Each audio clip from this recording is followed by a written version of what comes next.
நம்ம last video சொன்ன மாதிரி இது ஒரு புது ரெசிபி ட்ரை பண்ண போகிறேன்னு சொன்னது என்னென்னு கண்டுபிடிச்சிங்கன்னு தெரியல. பட் இது வந்து டோனட் தான். இதுக்கு வந்து மாவு பனைஞ்சிட்டு இருக்கேன். 10 நிமிஷத்துக்கு மேலே நல்லா பண்ணுங்க சொன்னாங்க. அந்த பண்ண 10 ரூபாய்க்கு ஈஸியாக வாங்கி சாப்பிட்டு போயிடலாம் போல. இது மாங்கன்னு பனையிறதுக்கு. ஆனால் அப்படி பிணைஞ்சாலும் நமக்கு பண்ணு சாஃப்டாக வருமா அப்படின்ற கொஸ்டின் மார்க் இருக்க தான் செய்யும். ஏன்னா கடையில் வர மாதிரி அந்தளவுக்கு வருமானது நமக்கு டவுட்டு தான். ஏன்னா அவங்க போடுற பொருட்கள்லாம் நம்ம போட மாட்டோம். ஏன்னா நம்ம ப்ரிசர்வேட்டிவ் எதுவுமே போடாமல் செய்கிறனால அதுக்கேற்ற மாதிரி தான் கிடைக்கும் நமக்கு.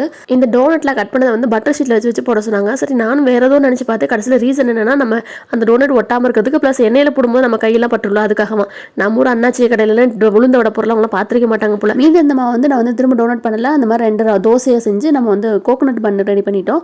அதை வந்து உள்ளே வச்சுன்னு பார்த்தீங்கன்னா கரண்ட் போயிடுச்சு. பட் அதுக்குள்ளே இது வந்து நான் பொறிச்சு எடுத்துகிட்டு வந்து பார்க்குறேன். கரண்ட் போயிருந்துச்சு. பட் ஆனால் வெந்துருந்துச்சு. ஆனால் கலர் மட்டும் வரல. சரி பரவாயில்ல, அதையும் சாப்பிட்டு காலி பண்ணிட்டோம். டோனட்டுமே பார்க்க செமையாக சூப்பர் சாஃப்டாக வந்துருந்துச்சு. டோனட் இந்த மாதிரி கொஞ்சம் அழகாக டெக்கரேட் பண்ணி வச்சாச்சு. இந்த மாதிரி டோனட்டு, பீஸா, உங்களுக்கு கேக்கு, பர்த்டே கேக் ஏதாவது வேணும், குக்கீஸ் வேணும் அப்படின்னா ஸ்க்ரீனில் தெரிய நம்பர் கான்டாக்ட் பண்ணுங்கள். ஹோம் டெலிவரி மதுரைக்குள்ள மட்டும் அவைலபிளாக இருக்குது. தேங்க்யூ ஃபார் வாட்சிங்.